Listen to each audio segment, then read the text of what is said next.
नमस्कार दोस्तों, पंजाब केसरी राजस्थान की राजनीतिक चर्चा में मैं आपका दोस्त होस्ट राहुल आप सभी का बहुत बहुत स्वागत करता हूं। दोस्तों, राजस्थान में वन स्टेट वन इलेक्शन की कवायद जारी है। इस दिशा में भजनलाल सरकार काफी तैयारी जो है वो कर रही है।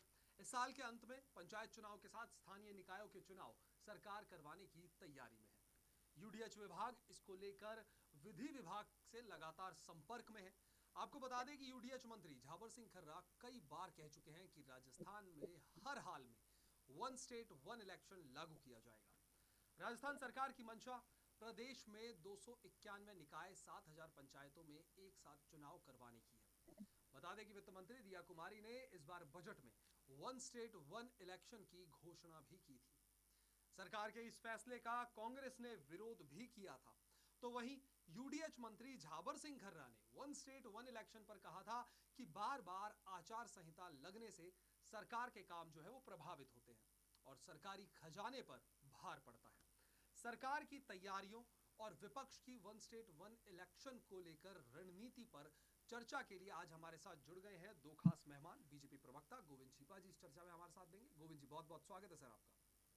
और कांग्रेस प्रवक्ता एडवोकेट सद्दाम हुसैन इस चर्चा में हमारे साथ जुड़े हैं। सद्दाम जी, बहुत बहुत स्वागत है सर। इस चर्चा को आगे बढ़ाएंगे उससे पहले ओपनिंग नोट लेना चाहूंगा। वन स्टेट वन इलेक्शन में आखिर देरी क्यों हो रही है? क्या परिसीमन इसकी एक वजह है या कुछ और राजनीति है इसके पीछे? ओपनिंग नोट गोविंद जी। सबसे पहले तो इस डिबेट की शुरुआत करने से पहले मैं अपने दोस्त छोटे भाई सद्दाम को मैं ईद की मुबारकबाद देना चाहता हूँ कि इनको ईद बहुत बहुत मुबारक हो। हाँ जी। और राहुल जी, जो आपने प्रश्न किया है मेरे से कि देरी क्यों हो रही है, देरी बिल्कुल नहीं हो रही है। देखिए, जैसे अगर हम जयपुर नगर निगम की बात करें तो इसका तो कार्यकाल नवंबर तक ही इसमें चलने वाला है। इसके अलावा जो अजमेर नगर निगम है उसका कार्यकाल तो आई थिंक 2-3 महीने और बाद तक जो है अभी चल रहा है। और जयपुर के साथ साथ ही जोधपुर और कोटा के नगर निगम भी साथ साथ ही, तो कहीं ना कहीं तो हमको थोड़ा सा एडजस्ट करना ही पड़ेगा कि हो सकता है कुछ इलेक्शन हम 2-4 महीने प्रीपोन करने पड़े और कुछ इलेक्शन। भाई, वन स्टेट वन इलेक्शन की जो सरकार की मंशा है, हम सबकी जो इच्छा है, वो तो तभी पूरी होगी कि एक कॉमन एजेंडा, मतलब जिसे कहना चाहिए उसको हम तय कर पाए। और निश्चित रूप से सरकार इसमें प्रयासरत है जिसके सुखद परिणाम हम सबके सामने बहुत जल्दी होंगे। जब और ये बिल्कुल झावर सिंह खर्रा जी ने बिल्कुल ठीक कहा है कि एक बार क्या होता है कि सद्दाम भाई इसको अच्छी तरह समझ सकते हैं। सरकारी मशीनरी इन्वॉल्व होती है, हमेशा इन्वॉल्व रहती है। अगर एक जगह से इलेक्शन हुए तो उसके बाद 2 महीने बाद दूसरी जगह इलेक्शन हो गए, उसके बाद 2-4-6 महीने का ब्रेक के बाद सरकारी ऑफिस में अगर आदमी जाता है तो उसका साहब फलानी जगह इलेक्शन है तो सरकारी बाबू या अफसर मशीनरी वहां गई हुई है। तो निश्चित रूप से अगर एक जगह एक साथ इलेक्शन हो जाएंगे तो जो भी महीने 20 दिन का जो काम बाधित होना होगा वो हो जाएगा एक बार में जो होना है, और उसके बाद स्मूथली सब पूरे स्टेट में काम होगा। तो मुझे लगता है कि सबको इसका स्वागत करना चाहिए। सद्दाम जी, ओपनिंग नोट सर। जी राहुल जी, मैं बताना चाहूंगा भारतीय जनता पार्टी की ओर से देश के अंदर वन नेशन वन इलेक्शन का जुमला गढ़ा गया था। उसी की तर्ज पर राजस्थान प्रदेश के अंदर भी वन स्टेट वन इलेक्शन का जुमला है वो उसी अनुरूप गढ़ा गया था। राजस्थान के अंदर 9 फरवरी 2024 के अंदर ये घोषणा हुई थी कि प्रदेश के अंदर एक साथ चुनाव होंगे, लेकिन आज 1 वर्ष से अधिक समय बीत जाने के उपरांत भी सरकार ने एक साथ चुनाव करने की इच्छा शक्ति जुटा पाई है। न सरकार के पास पर्याप्त संसाधन है, न जो नगर पालिका अधिनियम है, पंचायती राज अधिनियम है। एक साथ चुनाव करवाने से इन अधिनियम में हमें क्या क्या किन किन प्रावधानों में संशोधन करना पड़ेगा, इस संबंध में भी विधानसभा में कोई चर्चा परिचर्चा नहीं की जा रही है। आम जन से भी सार्वजनिक रूप से किसी भी प्रकार से कोई सुझाव आमंत्रित नहीं की जा रही कि किस तरीके से हम कैसे वन स्टेट वन इलेक्शन करवा सकते हैं। अभी आपने देखा होगा कि प्रदेश के अंदर भी बहुत सारी ऐसी नगर निकाय हैं जहां पर सरकार ने जन भावनाओं के विरुद्ध, नियम विरुद्ध और राजनीतिक सत्ता का दुरुपयोग करते हुए परिसीमन किया। और जब परिसीमन, कुछ ऐसी नगर निकाय भी है जहां पर 2-2 बार परिसीमन किया जा रहा है, और जब परिसीमन के उपरांत जो आपत्तियां आमंत्रित की जा रही है, आपत्तियों का भी उस पे समयबद्ध रूप से निस्तारण नहीं किया जा रहा है, उसमें भी उनको आखिर में उनको न्यायालय की शरण में जाना पड़ रहा है। जब न्यायालय के अंदर भी कुछ जनप्रतिनिधि जब इन्होंने याचिका दायर की तो सरकार ने राजस्थान उच्च न्यायालय में ये जवाब प्रस्तुत किया कि हम प्रदेश के अंदर वन स्टेट वन इलेक्शन के लिए हम प्रस्ताव बना रहे हैं या प्रस्तावित, तो सरकार के पास भी इसके लिए पर्याप्त रूपरेखा नहीं है, सरकार के पास भी पर्याप्त इच्छा शक्ति नहीं है। ये सिर्फ एक जुमला गढ़ा गया था जिसको सरकार प्रभावी रूप से लागू नहीं कर पा रही है। मैं आपको बताना चाहूंगा, ये कोई देश में पहली बार वन नेशन वन इलेक्शन या वन स्टेट वन इलेक्शन की बात नहीं हो रही है। 1951 से लेकर 1967 के अंदर भी देश के अंदर एक साथ लोकसभा और विधानसभा चुनाव हुए थे। उस समय भी जब देश के अंदर कांग्रेस की सरकार थी तो उन्होंने इस तरीके के चुनाव आयोजित करवाए हैं। तो मैं चाहूंगा कि सरकार जुमलेबाजी पर न ध्यान देके यथार्थ पे ध्यान दे और इसको लागू करने के लिए सरकार प्रयास करे और इसके लिए सरकार अपनी इच्छा शक्ति जुटाए, तभी ये जो वन स्टेट है वन इलेक्शन है इसको सरकार पूर्ण कर पाएगी। चलिए चर्चा को आगे बढ़ाएंगे, गोविंद जी से शुरुआत करेंगे। गोविंद जी, जिस तरीके से विपक्षी जो सद्दाम जी हैं उनका कहना है कि जुमलेबाजी ना करे सरकार, पहले भी तमाम जो बातें हुई हैं वन स्टेट वन इलेक्शन को लेकर, वन नेशन वन इलेक्शन की बात हुई, अब वन स्टेट वन इलेक्शन पे आ गए, परिसीमन में भी सत्ता का दुरुपयोग की बात इन्होंने कही। साथ ही मेरा एक सवाल है, क्या लगता है अगर वन स्टेट वन इलेक्शन होता है तो क्या वोटिंग परसेंटेज भी इससे बढ़ेगा? देखिए, मैं पहले हमारे सद्दाम भाई की बातों का सिलसिलेवार संक्षिप्त में जवाब देना चाहूंगा। सद्दाम भाई ने खुद स्वीकार किया कि 1951 से 1951 से 1967 तक जो है वन नेशन और वन इलेक्शन ही होते रहे हैं और उसकी सफलता और उसकी जो सदाशयता की भी इन्होंने स्वीकार किया है कि ये अच्छा था।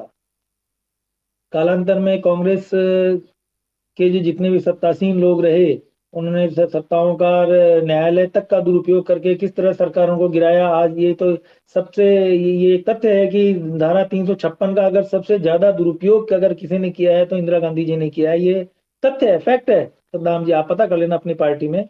तो उसकी वजह से सरकारें गिरती रही हैं और किस किस बात पे गिरती रही हैं कि राजीव गांधी जी को लेने के लिए वहां के मुख्यमंत्री, आई थिंक बंगाल या बिहार की बात है, कि वहां पे उनको लेने के लिए और वहां के मुख्यमंत्री प्रोटोकॉल तोड़कर वहां पे उनको लेने नहीं पहुंचे। इन बातों पे सरकारें गिरा दिया करते थे। तो आप ये एक अच्छी शुरुआत हो रही है सद्दाम जी एक 1967 के बाद, तो आपको इसको स्वीकार करना चाहिए।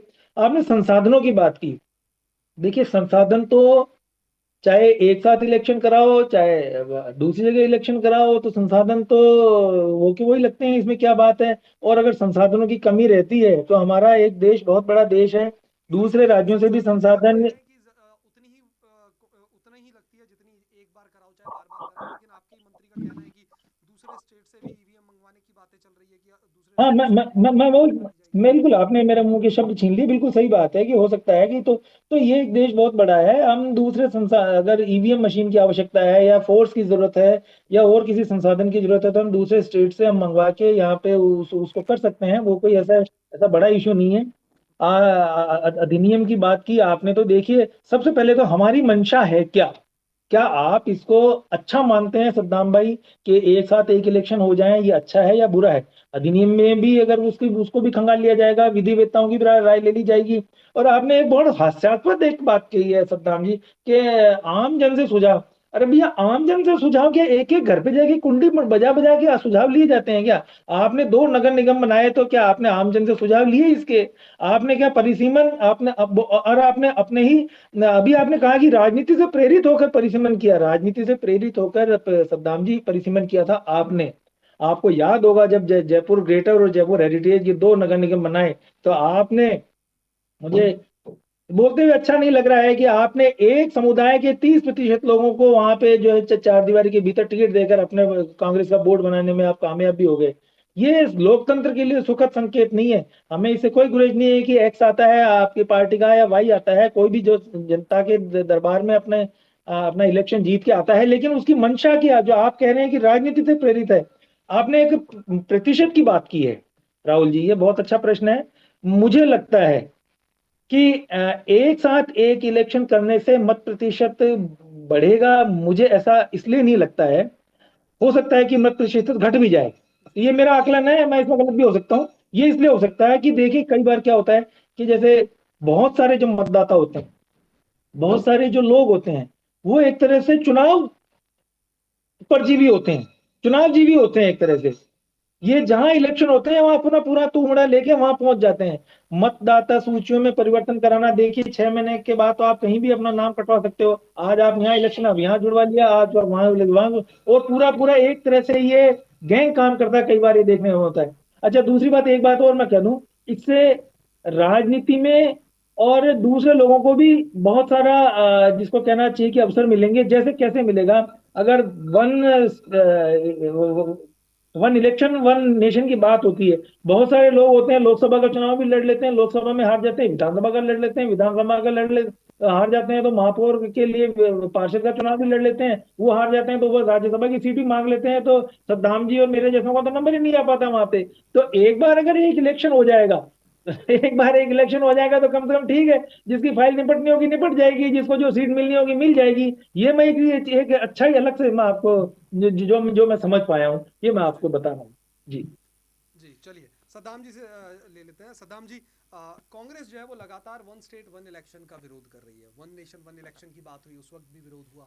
अब वन स्टेट वन इलेक्शन अगर राजस्थान की बात चल रही है तो उसमें भी कांग्रेस जो है वो लगातार विरोध कर रही है। तो आखिर इस विरोध की वजह क्या है?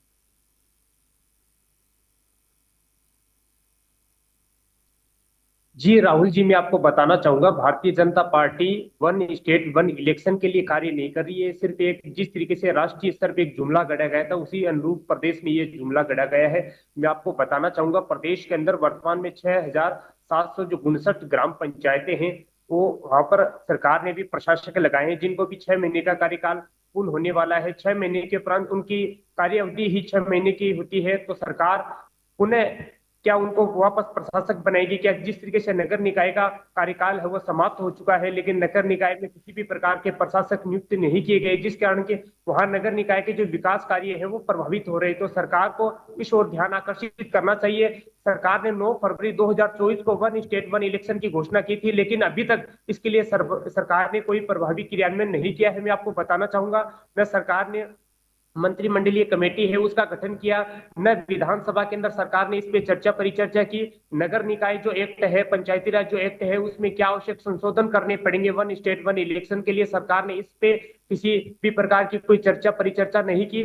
और विधानसभा जब उच्च न्यायालय के अंदर जब याचिका लगती है तो सरकार ये कहती है कि हम वन स्टेट वन इलेक्शन प्रस्तावित है, तो सरकार के पास वर्तमान में किसी भी प्रकार की कोई रूपरेखा नहीं है। सरकार सिर्फ होती घोषणाएं कर रही है, सरकार अपनी घोषणाओं का क्रियान्वयन नहीं कर पा रही है, जिसके कारण पंचायती राज और नगर निकाय के जो विकास कार्य है वो प्रभावी हो रहे हैं।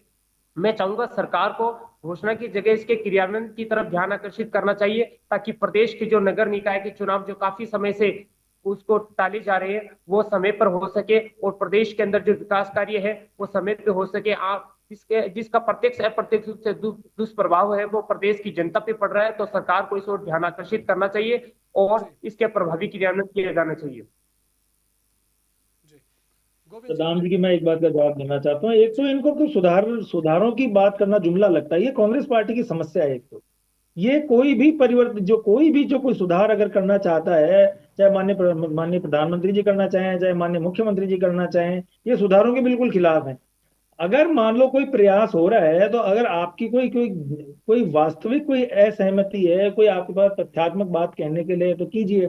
आपने कहा कि साहब कोई तैयारी नहीं है, अरे परिसीमन हो चुका है भाई, उसकी रिपोर्ट आ चुकी है, 7 दिन में उसकी आपत्तियां मांगी जा रही हैं। अगर आपको कोई तथ्यात्मक आपत्ति है तो आप दर्ज कराइए। अगर किसी वार्ड से कोई समस्या है, किसी परिसीमन से कोई समस्या है, तो आप अपना आपत्ति दर्ज कराइए ना, 7 दिन का समय मिलता है सबको, आप अपनी आपत्ति दर्ज कराइए। लेकिन कांग्रेस पार्टी में देखिए राहुल जी, मैं आपको स्पष्ट बताऊं, केवल विरोध के लिए विरोध करने की राजनीति चल रही है। अंतरात्मा इनकी भी जानती कि ये सही काम हो रहा है, और विरोध करने का जो है ना, इनके दमखम बचा नहीं है। अगर आप में इतना ही आपको लग रहा है कि इतना ही खराब काम हो रहा है, तो आप जो सिविल लाइन फाटक जाम कीजिए ना, आप धरने प्रदर्शन दीजिए ना, आप रोड पे तो निकलिए। ड्राइंग रूम में बैठ के विरोध करना चाहते हैं क्या आप? या प्रेस कॉन्फ्रेंस में एक रिलीज जारी कर दी, विरोध हो गया? आप लोकतंत्र के, आप अगर आप में दमखम तो दिखाइए भाई, अगर जनता को अपनी बात पहुंचाइए, जैसे हमने पहुंचा था। आप अब जब अशोक गहलोत जी का शासन था, हम देते थे, सड़क पे आते थे, रोड आपकी बौछारें खाई है हमने। अगर आप में दमखम हो, अगर आपने वाकई अगर तथ्यात्मक है तो न्यायालय जाइए, तथ्यात्मक दम नहीं है और वैसा दम है तो आप सड़क पे दिखाइए।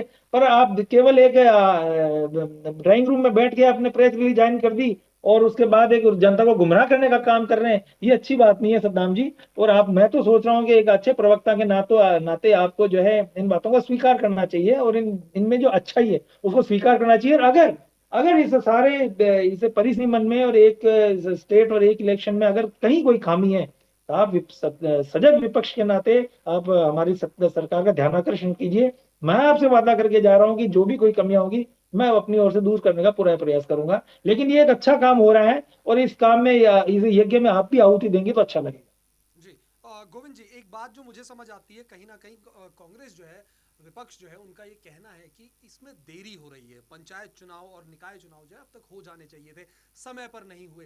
तो ये चीज जो है, ये जो तैयारियां हैं जो अब सरकार जो है कर रही है, वन स्टेट वन इलेक्शन, ये तैयारियां पहले भी तो हो सकती थी, ताकि प्रशासक जो लगाए गए हैं उनकी बजाय चुनाव ही हो जाते समय पर। नहीं, देखिए, इलेक्शन हुए, उसके बाद लोकसभा के इलेक्शन हुए, उसके बाद जो है एक नगर, आप देखिए कि मान लो साल भर पहले करा ले तो जयपुर नगर निगम, अजमेर नगर निगम, कोटा, जोधपुर, इनका कार्यकाल पहले खत्म करना पड़ता।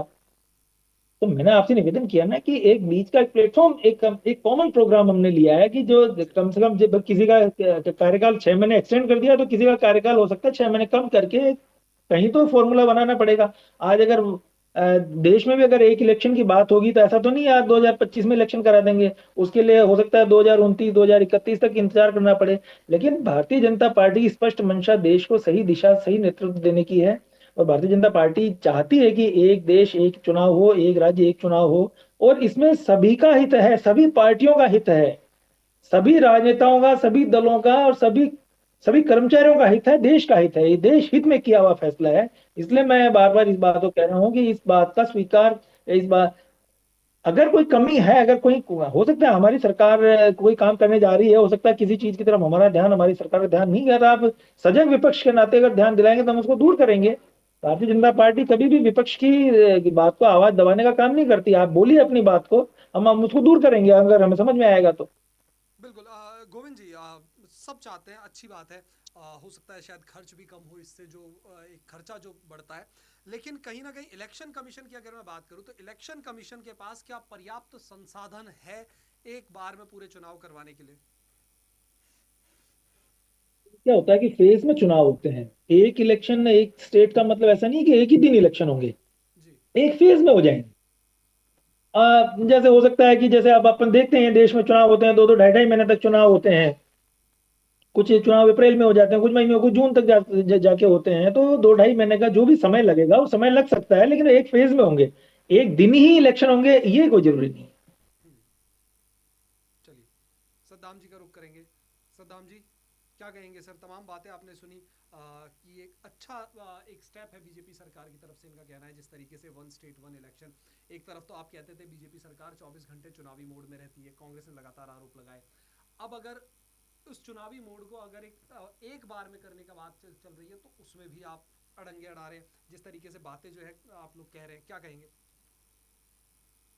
जी राहुल जी, मैं आपको बताना चाहूंगा, नगर निकाय जो संस्थाएं हैं उनका जो परिसीमन और पुनर्गठन का कार्य है और पंचायती राज संस्थाओं के पुनः सीमांकन का जो कार्य है वो सरकार समयबद्ध रूप से नहीं कर पा रही है। इसके लिए मैं आपको बताना चाहूंगा, प्रदेश के अंदर जो पंचायती राज संस्थाएं हैं उनके लिए आपत्तियों का जो समय है वो 31 मार्च से 30 अप्रैल का है, और जो नगर निकाय संस्थाएं हैं उनमें जो आपत्तियों का समय है वो 28 मार्च से 17 अप्रैल तक है। मैं आपको बताना चाहूंगा, अभी बता रहे थे सम्माननीय गोविंद जी जी कि कांग्रेस पार्टी मीडिया रूम के अंदर बैठ की बात करती है, धरातल पे कोई काम नहीं करती। मैं आपको बताना चाहूंगा, अभी राजस्थान प्रदेश कांग्रेस कमेटी के हमारे जो प्रदेशाध्यक्ष है माननीय गोविंद सिंह जी डोटासरा साहब के निर्देशानुसार सभी जिला मुख्यालय पर कांग्रेस कार्य समिति की बैठक हुई थी, और सभी ने जिला कलेक्टर महोदय को ज्ञापन प्रेषित किया था, और ज्ञापन के माध्यम से हमने जिला कलेक्टर महोदय को यह अवगत करवाया था कि जो भी परिसीमन का, पुनर्गठन का और पुनः सीमांकन का जो कार्य किया जा रहा है वो आप जन भावनाओं के अनुरूप करें, जन भावनाओं के विपरीत ना करें, नियम के अनुरूप करें, और सत्ता के प्रभाव में आकर आप इस तरीके का गलत तरीके से जो सीमांकन है, पुनर्गठन है, वो नहीं करें। मैं आपको बताना चाहूंगा कि प्रदेश के अंदर बहुत सारी ऐसे नगर निकाय के जो वार्ड थे जहां पर कांग्रेस के जो जनप्रतिनिधि है वो समय समय पर निर्वाचित होते रहे, ऐसे वार्डों को, 3-3 वार्डों को 2-2 वार्डों का रूप दिया जा रहा है, और ऐसे वहां पर 2500 के जो मतदाता है वहां के 2500 के वार्ड बनाए जा रहे हैं, जबकि कुछ ऐसे जो वार्ड है जहां पर 1700 1600 के मतदाताओं के वार्ड बनाए जा रहे हैं, तो सरकार को इस तरीके का विभेद नहीं करना चाहिए। सभी जो वार्ड बना रहे हैं सरकार को समान रूप से समान मतदाताओं को ध्यान में रखते हुए उनको बनानी चाहिए, ताकि इस तरीके से सरकार को ये नहीं ध्यान में रखना चाहिए कि किस तरीके से नगर निकाय चुनाव के अंदर, पंचायत राज चुनाव के अंदर भारतीय जनता पार्टी का बोर्ड बनेगा, किस तरीके से भारतीय जनता पार्टी के चेयरमैन बनेंगे। सरकार इस लक्ष्य को ध्यान में नहीं रख के समयबद्ध रूप से कार्य करवाने का ताकि ये प्रयास करना चाहिए, ताकि आम जनता को है वो विकास कार्यों का लाभ मिल सके। जी जी, क्या कहेंगे गोविंद जी? 5500 से ज्यादा जनसंख्या है तभी ग्राम पंचायत टूटेगी, नहीं तो नहीं टूटेगी। गोविंद सिंह डोटासरा ने ये आरोप भी लगाया है अभी हाल ही में, क्या कहेंगे? नहीं, देखिए मैं राज्यपाल की आपको वजारत तक एक की भी अच्छा, बात कर रहे थे, वो कह रहे थे कोर्ट का भी दरवाजा दरवाजा जो है खटखटाएंगे। देखिए लोकतंत्र में सबको अधिकार है अपनी बात कहने का। आप राज्यपाल के पास जाइए, कोर्ट जाइए, सुप्रीम कोर्ट जाइए, और जहां जाना है जाइए आप। मुझे मुझे इसमें कोई एतराज नहीं है। आपने जो कहा परिसीमन वाली जो बात है, आपने कहा कि कुछ छोटे वार्ड हैं। इन्होंने परिसीमन कैसा किया था देखिए, किस किस दृष्टि से किया था, मैं आपको एक बान की दे देता हूँ आधे मिनट में। इन्होंने हेरिटेज में तो बनाए 100 वार्ड और ग्रेटर में बनाए 150 वार्ड। पहला तो इन्होंने यहीं पे देखिए इतना बड़ा इन्होंने फर्क रख दिया। दूसरी बात, जो इन्होंने वार्ड, जैसे मैं जिस वार्ड का पार्षद हूँ, वार्ड 131 में है 11,000 वोटर, और जो मेरे सामने वाला वार्ड है, वार्ड नंबर 127, जहाँ की जयश्री जी पार्षद हैं, वहां के वोटर हैं 6,500 या 7,500 के आसपास हैं। मैं थोड़ा थोड़ा सा चूक रहा हूँ इसमें, मतलब 6 या 7 हजार के आसपास ही, ऐसा नहीं है कि। दूसरा, क्षेत्रफल भी कुछ, आप देखिए कि कुछ वार्ड तो 3-3 4-4 गलियों के ही हैं, और कुछ जो है बड़े उसमें फैले हुए हैं। फिर परिसीमन इन्होंने कैसा किया है कि कौन सी 4 गलियां जोड़ने से और कांग्रेस का प्रत्याशी जीत सकता है, कौन सा 4 वार्ड गलियां घटाने से, ये सब इन्होंने किया है। ये आप देख लीजिएगा अगर थोड़ा सा गंभीरता से इसका, पिछले बोर्ड जो जिस तरह से इन्होंने बनाए, और फिर बोर्ड बनाने के बाद काम और नहीं करने दिया। बीजेपी वालों को तो बोर्ड को काम नहीं करने दिया, मुनेश जी तक को काम नहीं करने दिया, इन्होंने समितियां तक नहीं बनाई। पूरे 3.5 साल का कार्यकाल इन्होंने निकाल दिया, लेकिन इन्होंने अपने बनाए हुए बोर्ड, अपने महापौर को भी काम नहीं करने दिया। ये इनका कांग्रेस का चाल चरित्र और चेहरा है। ये नहीं चाहते कि काम हो। और आज अगर भारतीय जनता पार्टी कुछ काम करना चाहती, कुछ सुधारात्मक दिशा में कुछ कदम उठाना चाहती है, तो इन्हें विरोध करना है। इनको पता है इनके विरोध में कोई दम नहीं है, इनको अच्छी तरह पता है कि विरोध में कोई दम नहीं है, लेकिन अब जनता के सामने कुछ तो बोलना पड़ेगा, नहीं तो मुद्दे मुद्दे तो है नहीं इनके पास कुछ बोलने के लिए। इसलिए बस कुछ ना कुछ अनारगल प्रलाप करना है, जो करते रहते हैं। इनको पता है कुछ नहीं होना जाना है इसका, ये तो होगा। चलिए क्लोजिंग नोट लेते हैं। सद्दाम जी, ये जो वन स्टेट वन इलेक्शन, जो ये पूरा मामला जो चल रहा है, इसको लेकर क्लोजिंग नोट क्या कहेंगे? जी राहुल जी, मैं बताना चाहूंगा सरकार सिर्फ जुमलेबाजी कर रही है, सरकार इसका क्रियान्वयन नहीं कर पा रही है। भारतीय जनता पार्टी की जो विधायक है वो भी सरकार के इन जो झूठे जुमलों से आश्वस्त नहीं है। दीप्ति कुमारी जो महेश्वरी जो विधायक है, उन्होंने विधानसभा में प्रश्न किया है कि झबर सिंह जी खर्रा साहब से, मंत्री महोदय से, कि प्रदेश के अंदर वन स्टेट वन इलेक्शन कब होंगे। तो ऐसी स्थिति में भारतीय जनता पार्टी के जो विधायक है वो भी आश्वस्त नहीं है कि सरकार ने ये जो इतनी बड़ी घोषणा की है, सरकार क्या इनका क्रियान्वयन कर पाएगी। तो मेरा तो यही कहना है कि सरकार को इसके क्रियान्वयन के लिए कार्य करना चाहिए, और प्रदेश के अंदर पंचायती राज संस्थाएं और नगर निकाय संस्थाओं में जो जनता के विकास कार्य अवरुद्ध हो रहे हैं उनको सुचारू रूप से संचालित करने का सरकार को प्रयास करना चाहिए। चलिए क्लोजिंग नोट गोविंद जी। देखिए इन्होंने बार बार जुमला जुमला बोल के, देखिए क्या है सद्दाम जी, इन शब्दावलियों से ही आपकी पार्टी जो है ना, ये जो है पीछे होती जा रही है। आप किसी सुधारात्मक कामों को मीन में निकालना, विरोध करना, प्रतिरोध करना अलग बात है, लेकिन एक अच्छा काम अगर कोई होने जा रहा है, उसमें कोई कमियां, तो जुमला जुमला करके अपनी पार्टी को नुकसान ना पहुंचाएं। और मैं आपको वादा करके जा रहा हूँ, आज इसके पहले भी मिलेंगे अपन डिबेट में अनेकों बार, अभी तो खूब सारी डिबेट होनी है। नवंबर महीने में पूरे राजस्थान प्रदेश के सारे इलेक्शन हो जाएंगे। आप लिख लो, आप लिख लो। नवंबर दिसंबर जो, मैं तो ये तो मैं पहले ही आपसे निवेदन किया कि 1 तारीख को इलेक्शन की तो बात मैं नहीं कर रहा हूँ, इसमें है भी नहीं। लेकिन नवंबर और दिसंबर, हो सकता है आधा जनवरी तक, मतलब इसे 1 डेढ़ 2 महीने का जो समय लगेगा, जो लगना चाहिए वास्तविक, उसमें आपको पूरा वन स्टेट और वन इलेक्शन आपको हम करके दिखाएंगे। उसकी पूरी तैयारी हो चुकी है। अब आप कह रहे हैं कि तैयारी नहीं है, तो पता लग जाएगा, आपको पता लग जाएगा, हमें पता लग जाएगा। चलिए, बहुत बहुत गोविंद जी, शुक्रिया। आपको घोषणा की भी 1 साल से अधिक समय हो चुका है, लेकिन सरकार अभी तक आप अपनी घोषणाओं का क्रियान्वयन नहीं कर पाएंगे। 9 फरवरी 2024 को आपने वन स्टेट वन इलेक्शन की घोषणा की थी। आज 9 फरवरी 2025 से भी अधिक समय बीत चुका है, लेकिन अभी तक वन स्टेट वन इलेक्शन के लिए आप इसको लागू नहीं कर पाए।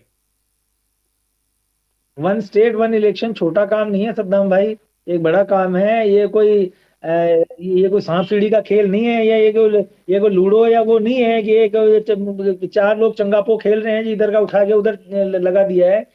संवैधानिक प्रक्रिया के तहत विधि वेताओं से राय लेते हुए इतने सारे मतदाताओं का की बातों को, अधिकतर बातों को समावेश करते हुए जो जिस ढंग से काम किया जाना, उसमें समय लगता है। आपने भी समय लिए हैं, ऐसी बात थोड़ी है। चलिए, समय लगता है, लेकिन सरकार इसके लिए इच्छा शक्ति नहीं जुटा पा रही है। सरकार के इसके लिए संसाधन नहीं जुटा पा रही है। सरकार इसके लिए बजट नहीं जुटा पा रही है। सरकार को इसके आप लिए चिंता प्रायोरिटी मत कीजिए कार्य सद्दाम नहीं जी, कर पा रही है हमारे स्पष्ट यहाँ रूप से। ट्रिपल इंजन की सरकार है, संसाधनों की कोई कमी नहीं आएगी। आप स्वयं स्वीकार कीजिए, आपको तो टिकट कहाँ से लेना है, जो वहां की दौड़ भाग शुरू कर दो आप नवंबर में, ट्रिपल अगर इंजन आपको की कोई इलेक्शन सरकार है, लड़ना लेकिन हो तो। 1 वर्ष और से मैं अधिक आपको कह समय रहा हूँ, बीत चुका है। सरकार अभी तक अगर अपनी कांग्रेस घोषणाओं टिकट को नहीं दे लागू तो नहीं बीजेपी कर में आ पाई है, जाना। वचन घोषणाओं को लागू नहीं कर पाई है। चलिए, चलिए, बहुत अगर बहुत शुक्रिया। कांग्रेस टिकट नहीं चलिए, दे तो बीजेपी में आ जाना, हम आपको टिकट का प्रयास करेंगे बीजेपी जी, चलिए, से। गोविंद जी, सद्दाम जी, बहुत बहुत शुक्रिया इस चर्चा में जुड़ने के लिए। तो दोस्तों, राजस्थान की भजनलाल सरकार जो है वो वन स्टेट वन इलेक्शन नीति लागू करने की तैयारी राहुल कर जी रही का है। गोविंद इसके तहत आपको बता दें, अब तक जो अलग अलग समय पर होने वाले स्थानीय निकाय और पंचायती राज संस्थाओं के चुनाव जो है वो अब एक साथ करवाए जाएंगे। तो इसको लेकर लगातार आरोप प्रत्यारोप का जो दौर है वो शुरू हो चुका है, जहां कांग्रेस के जो आपको बता दें, कांग्रेस जो है उनका कहना है, विपक्षी सरकार जो है उनका कहना है कि सरकार जुमलेबाजी कर रही है, इसका क्रियान्वयन नहीं कर पा रही है। तो वहीं सत्ता पक्ष के जो प्रवक्ता है उनका कहना है कि आने वाले समय में नवंबर दिसंबर हो या मिड जनवरी तक वन स्टेट वन इलेक्शन की जो तैयारियां हैं, या वन स्टेट वन इलेक्शन जो है वो हो जाएंगे। तो ये देखने वाली बात रहेगी, बड़ा ही दिलचस्प रहेगा कि आने वाले समय में वन स्टेट वन इलेक्शन होते हैं या नहीं होते हैं तो इनका क्रियान्वयन कितने प्रभावी ढंग से होता है। फिलहाल के लिए इस चर्चा में इतना ही। मुझे और हमारे दोनों मेहमानों को दीजिए इजाजत। नमस्कार।